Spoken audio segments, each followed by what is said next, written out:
के सभी यूट्यूब दर्शकों को मेरा नमस्कार। दिल्ली में किसकी बनने जा रही सरकार, आज उसी पे होगी आर पार। दोस्तों, आप सब जानते हैं कि पिछले 3 महीने से हम दिल्ली का एक एक कोने का सर्वे कर रहे हैं। दोस्तों, दिल्ली में चाहे झुग्गी झोपड़ी हो, कच्ची कॉलोनियाँ हो, चाहे वीआईपी एरिया हो, हर जगह का हमने मुआयना किया, क्योंकि दिल्ली सरकार की जो योजनाएं थी, हम देखना चाहते थे कि ज़मीन पे योजनाएं कितने खरी उतरी। लेकिन दिल्ली सरकार की जो योजनाएं थी, उससे दिल्ली की जनता काफ़ी खुश थी। दिल्ली की जनता का ये भी कहना है कि केजरीवाल सरकार की जो योजनाएं थी, बिजली, पानी और फ्री बस, इससे हमारा घर का बजट काफ़ी अच्छा हो गया है और हमें काफ़ी सुविधा मिलती है। लेकिन दोस्तों, कुछ लोगों का ये भी कहना था कि खाली फ्री से नहीं होता है, कुछ वादे ऐसे भी होते हैं जो सड़कों को, सरकार को ज़मीन पे काम करना पड़ता है। क्योंकि आप सब जानते हैं कि दिल्ली में सबसे बड़ी जो समस्या थी वो थी गंदा नालियाँ, टूटी सड़कें और जगह जगह कूड़ा कचरा। तो दोस्तों, इसी पे हमने सर्वे किया। हम बस में भी गए, महिलाओं से पूछा कि आपके लिए फ्री बस की आपको कैसी लगी।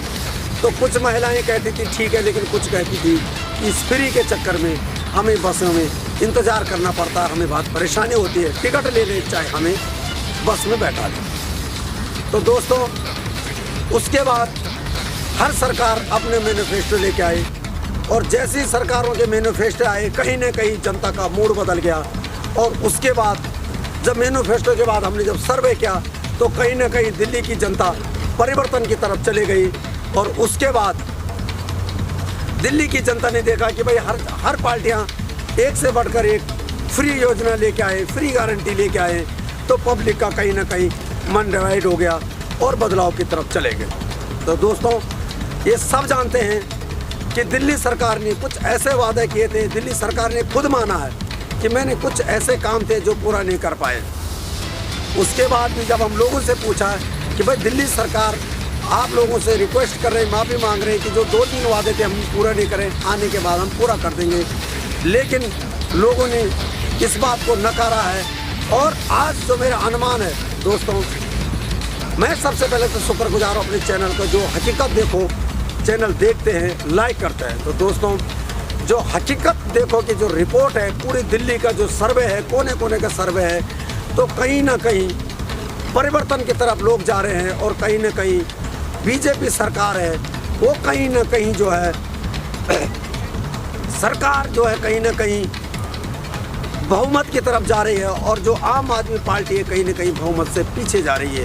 क्योंकि इस बार कांग्रेस ने भी कमर कसी हुई थी, और कांग्रेस ने कमर कसी दिल्ली में, सिर्फ लगता है कि वोट काटने के लिए कसी है। तो कहीं ना कहीं आम आदमी के जो वोटर थे वो कहीं ना कहीं कांग्रेस में चले गए, और कहीं ना कहीं आम आदमी का वो वोटर जो है खेल बिगाड़ सकते हैं। तो दोस्तों, आप सब जानते हैं कि दिल्ली में एक ऐसा चुनाव हमने पहले कभी नहीं देखा, क्योंकि पहले चुनाव विकास में लड़े जाते थे, लेकिन अब के चुनाव विकास के साथ साथ गारंटी पे भी लड़े गए।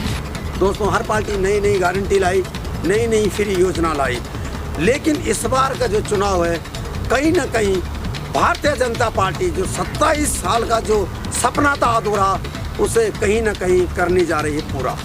क्योंकि हमने एक एक पोलिंग बूथ का हमने सर्वे किया कि चाहे वो वीआईपी पोलिंग बूथ हो, चाहे वो झुग्गी झोपड़ी के पोलिंग बूथ हो, या चाहे वो मुस्लिम बहु इलाके के पोलिंग बूथ है, तो कहीं ना कहीं इस बार दिल्ली में वोटर डिवाइड हुए हैं। वोटर कांग्रेस में भी लोगों ने वोट डाला, आम आदमी में भी डाला, बीजेपी में भी डाला। और दोस्तों, जो सबसे दिलचस्प जो मुकाबला हुआ, वो मुकाबला हुआ आपका मुस्तफाबाद विधानसभा क्षेत्र में। मुस्तफा विधानसभा क्षेत्र में ताहिर हुसैन का जो चुनाव निशान था वो थी पतंग। उसके बाद कांग्रेस, आम आदमी पार्टी और बीजेपी। तो वहाँ पे 3 कैंडिडेट मुस्लिम थे, और तीनों कैंडिडेट में वहाँ पे मुस्लिम वोट डिवाइड हो गए, और एक हिंदू जो उम्मीदवार था वो था मोहन बिष्ट जी। तो हमें जो वहाँ का सर्वे में पता चलता है कि कहीं ना कहीं वहाँ का जो वोट डिवाइड हुए, इससे भारतीय जनता पार्टी कहीं ना कहीं वहाँ से सीट निकाल सकती है, क्योंकि वहाँ पे 3 जगह वोट डिवाइड हुए। तो दोस्तों, मेरा जो अनुमान है, जो मेरा खुद सर्वे है, जो मैं घूमा हूँ, 150 से ऊपर वीडियो में यूट्यूब पे अब तक अपलोड कर चुका हूँ।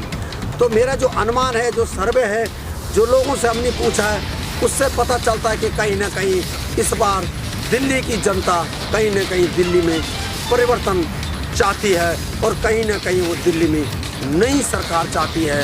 तो दोस्तों, मैं पहले भी कहता हूँ, अभी भी कहता हूँ, देखो तो हकीकत देखो। दोस्तों, ये तो मेरा सर्वे कह रहा है, लेकिन ये तो 8 तारीख को पता चलेगा कि वाकई में दिल्ली में ताज किसके सर सजता है। दोस्तों, मैं यहीं पे अपने शब्द को समाप्त कर रहा हूँ।